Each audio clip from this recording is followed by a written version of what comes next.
Okay, let me go on to example 2 now. It says use the quadratic formula to solve, and I forgot to write the problem here. It's 4x squared plus 5 is equal to 2x. Well, you can't use the quadratic formula until you know what a, b, and c are, and you don't know what a, b, and c are until you get it into the form ax squared plus bx plus c equals 0. A is always the number that's multiplying x squared, b is always the number that's multiplying x, c is the constant, but only if you've put the equation in this form. If you haven't put the equation in this form, you just don't know what a, b, and c are. So I'm going to get this into the right form. In the right form, all the terms are on the left with only a 0 on the right. Well, that's easy to do. I'll just bring over the 2x.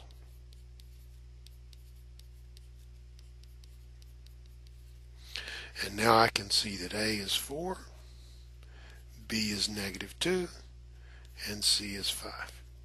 And that'll let me write the quadratic formula. X is equal to -b plus or minus the square root of b squared minus 4ac all over 2a. Now again, the reason that I'm doing it this way is because I don't want to even take a slight chance of having a substitution error. A lot of math is just learning habits which minimize your chance of making mistakes. Okay, I'm going to put in the b's, that's a 2 and a 2. I'm going to put in the a's, that's a 4 and a 4. And finally I'm left with the c. Whoops, hold it.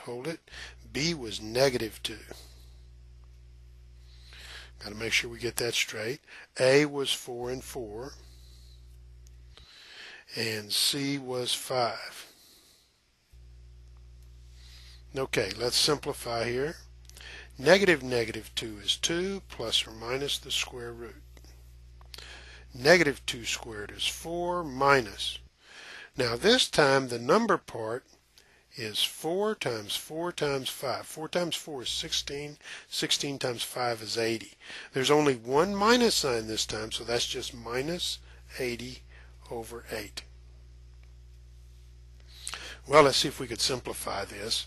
One thing that's clear is we're going to have an imaginary number here, because 4 minus 80 is -76, and when you take the square root of a negative number, you get an imaginary number. So this is 2 plus or minus the square root of -76 over 8. Well, how do you know if the square root of -76 simplifies? Well, first off, write it in its I form. I square root of 76.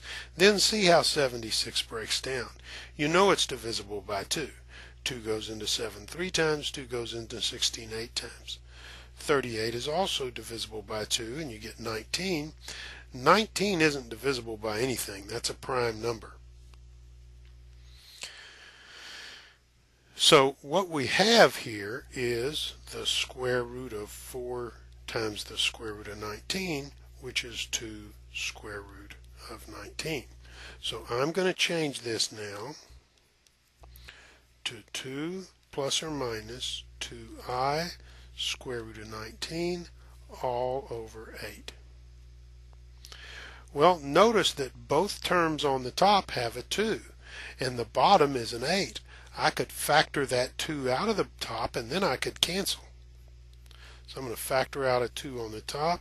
1 plus or minus, I started to put the square root of 19. It's I square root of 19 all over 8.